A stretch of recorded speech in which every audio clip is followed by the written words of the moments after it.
All right, today I'm going to practice a little on you. I want to read through a blog and maybe a devotional I want to share somewhere down the road. Enoch has always intrigued me. The Bible doesn't say a whole lot about him. Supposedly he's quoted all the way in the New Testament, like thousands of years after he lived. And so there's a book, the book of Enoch, and so he's an interesting character, and there's a lot of interest in him. But the Bible does tell us a little bit about him, and what it does say is, I think there's a message there. So let me just tell me what you think. Let me read this to you. Enoch is famous for having walked with God. Genesis 5:24 describes it in 13 words. And Enoch walked with God, and he was not, for God took him. I've heard this verse explained something like this. One day or one summer evening, God and Enoch were walking together, enjoying the beautiful countryside, and lost track of time. Suddenly, they noticed that the sun was dipping below the horizon and darkness was approaching.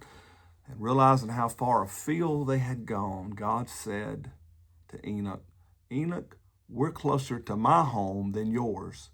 Just come home with me tonight.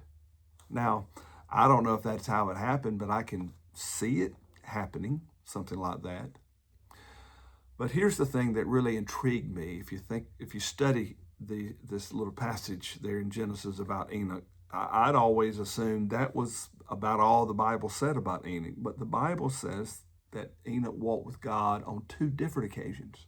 It pronounces this, when I just read, Enoch walked with God and was not. But there's an earlier occasion. And so the other occasion is in Genesis 5:22. And it goes like this. After Enoch begot Methuselah, Enoch walked with God 300 years and had sons and daughters. Now, isn't it interesting? This is what stood out to me. Isn't it interesting that it was after Enoch became a father that he first began walking with God? The Bible tells us that Enoch was 65 years old when his firstborn arrived. That means he walked 65 years without God. I wonder what he was doing. 65 years of having his own way and having his own say. But one day, a new heart started beating. Two bright little eyes, made in the image of God and made in his image, looked back at him. And can you imagine how he must have felt when their eyes met? He looked into that little boy's eyes and he realized that his blood, his DNA was running through that little boy's veins. It must have been an earth-shattering experience for him. I remember when I had my I'm now a father moment. I don't know how Enoch must have felt, but I remember how I felt. I believe there's a lesson there, and this is the crux of what I want to share today. Here it is, before Enoch walked with God and was not, Enoch first walked with God and was a father. There's a huge difference between being a was not and being a was. Before God put his arm around Enoch on that country road that evening a long, long time ago and said, you know, we're closer to my home than yours. Why don't you just come home with me tonight? God first put his arm around Enoch and said, are you willing to be there for your son? I'll help you. I'll walk with you through the process. Matter of fact, you can't really be the father you need to be without my presence.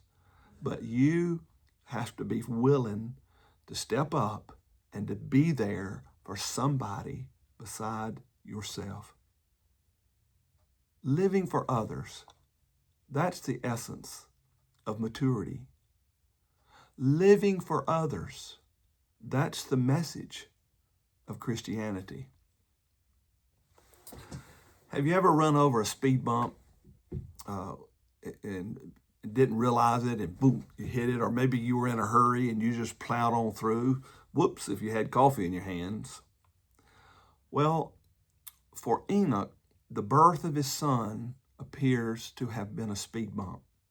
For 65 years, he had been living the good life. But once little Methuselah came along, he realized he needed to live the guided life. Did you catch that? For 65 years, he lived the good life. That kind of sums up the American dream, living the good life. But the birth of that son reminded him that he needed to live a guided life. My dad was a boxer, so I grew up hearing boxing metaphors or analogies, comparing life to boxing. And that just came back to me, my dad's boxing world back in the Navy, when he was in the Navy. And so using that, let me put it this way. After the birth of his first child, Enoch realized that he needed to start actually landing some punches. Shadow boxing and stutter stepping was not enough. There's a lot of movement, a lot of action. You can kind of stay in shape, get your heart pumping and blood going through your veins and feeling pretty good. But once that child came, he realized he needed to get in the ring and actually start fighting for something. More importantly, to actually start fighting for someone. One day, you and I are going to be a was not. The important question on that day will be, what was we? What was you? What were you while you were still walking on the earth?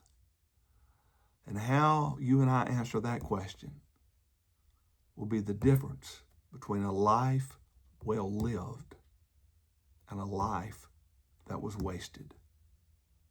And that is the one thing for today. God bless you.